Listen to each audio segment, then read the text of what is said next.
All right, so over the weekend we had the Bathurst 1000, and I've never actually looked at the Bathurst 1000. I've driven around, Mount Panorama plenty of times on sim games, but I've never actually seen the Bathurst 1000. So I decided to watch a little bit of it because it was a little bit before the Formula 1 race, and I kind of had some free time off, so I decided to watch this race. But unfortunately there was an incident that just made me really question the legitimacy of this race. Not really of the race itself, but just who are they letting into these races, because there was just an incident that just blew my mind. It's honestly like, how do you mess up this bad? Like, even me being just a sim racer and going karting on the weekends, I'm pretty sure majority of the sim racers that do racing online, or even just people that are just novice or just beginners at racing, know not to do this. And we're gonna jump into it right now, because like I said, I had a really big issue on how you let somebody in with this big of a race just mess up this bad. So let's jump right into it right now. So what we're about to watch right now is basically something that happened in the beginning of the race. Now what was going on was two cars were fighting heading into the chase, which is just a simple left-right chicane.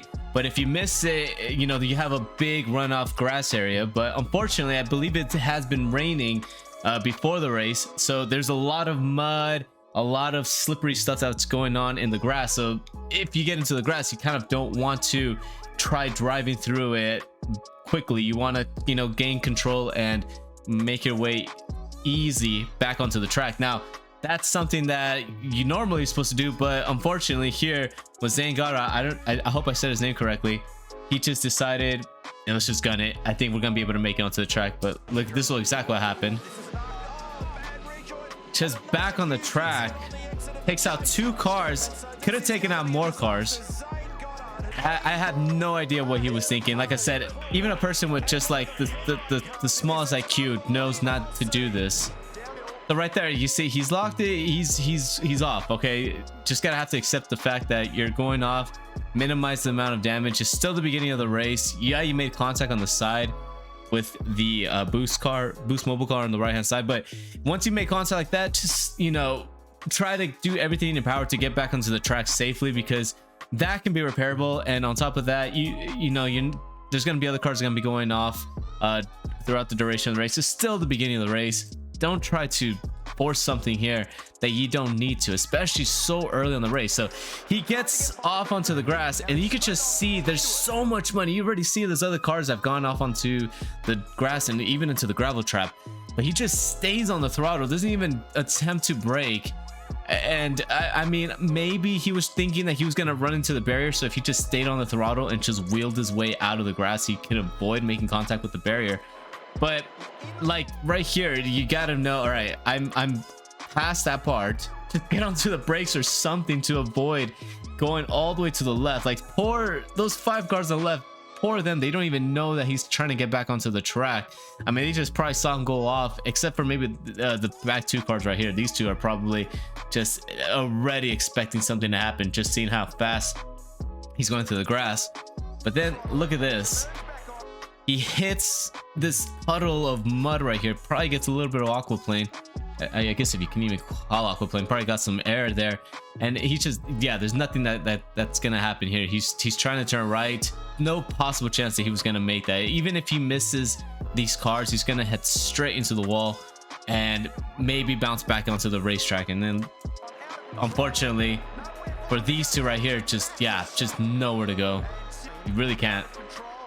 Yeah, that's honestly like something that you see on iRacing. If you guys race on iRacing, you guys probably see this every single race, because like I always feel like in the beginning of the race that some people are trying to minimize the time lost in going into some of these corners, especially when they go off. But even on iRacing, you know that you have to safely rejoin, either let everybody pass or just slow down enough where you gain control so you can get back onto the track and not be on the racing line. And I don't know what was going on in his head. I really don't. And again, it's easy for me to say because I've only done sim racing and kart racing. But even if I was in these machinery, like, I think anybody, even from the beginners all the way to the experts of racing, even in sim racing, not rejoin on the track like that. We're just gonna look at it one more time from this angle, just kind of get the perspective. I mean, it almost looked like he lost the brake, to be quite honest, how much he didn't lose out on the speed. But he also probably thought to himself, I mean, right here, you know, you technically made the overtake. I mean, you're probably gonna get a penalty, but yeah, he just continues on, and the rear wheels, like you can see, he's not slowing down. The rear wheels are just continuously in motion, and it's just, I don't know, like it just makes me laugh that he's just turning to the right. He's like, I'm gonna make this, I'm gonna make this, I'm gonna make this. And then right here, he's just like, oh, I fucked up at this point. And just, oh my gosh, that, and not only that, but right here, this car that he hits, I'm not sure who it is, but this white car, look at how much air he gets. He could have easily gone straight over this barrier right here into the fence, and who knows how much that fence could hold, because these are heavy cars. These are not like Formula 1 cars, Indy cars. These are some very heavy cars. These things probably weigh over, you know, 1,000 pounds. And you know, you hit that barrier right there, and you hit that fencing. It could have easily ripped through the fencing and probably even rolled down into the spectators, because I'm not sure if, I think it's about leveled. It might be a little bit sloped down, I don't know, but yeah, easily could have gone up here and just gone flipping. Luckily there was no spectators right here, because like I say, it could have been a lot worse. But yeah, it just clips him right in the right rear, just about before the tire, and it just lifts the car off the ground. And unfortunate for him too, because he just basically T-bones the rear of the Snowy River car. Yeah, I mean, it was just, yeah, look at this, look how scary this is, just straight into him. Yeah, just scary. And not only that, you have cars coming in pretty quick too. I mean, you're throwing in dirt onto the track.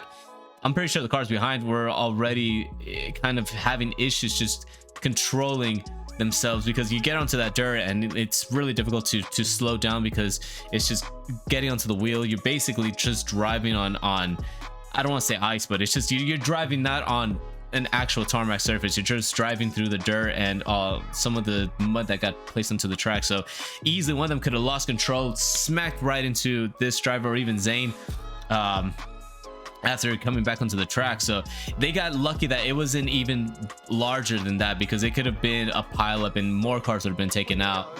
And just completely idiotic in my opinion. You can see just all the dirt right there. Let me go back right here. Yeah, you see all this dirt is just back onto the track, and it's like I said, you run over this, if there's enough, it disrupts the car, and it's very difficult to maneuver. I'm surprised this guy was able to just weave his way through. Very, very lucky. And then look at that, you see, just great reaction. I gotta say, great reaction from him, because I know he spun out the Irwin car, but I mean, it could have been, he's trying to take advantage of this, because you see these two cars are slowed down. He sees space over here, he's gonna go for the gap, but I'm pretty sure that he was not expecting the car to be just stuck right here. And yeah, that could have been even worse, because I think that would have been driver's side. I'm not sure if the Australian supercars here, if they're on the right, I believe they're on the right hand side. So even if he does hit this car, I think it's gonna be on the passenger side, because I think Australia drives on the right hand side. I don't remember. I'm in America, but yeah, just very, very lucky. And yeah, just I think it was way too early for something like that to happen in the race. And to be honest, I'm not pitchforking on this driver to lose his ride, but he's really got to get some penalty or some type of driving training or something, a fine for causing such a collision, in my opinion. But I don't know, that's just my opinion. Let me know what you guys think in the comments down below, and I will see you guys on the next video. Peace.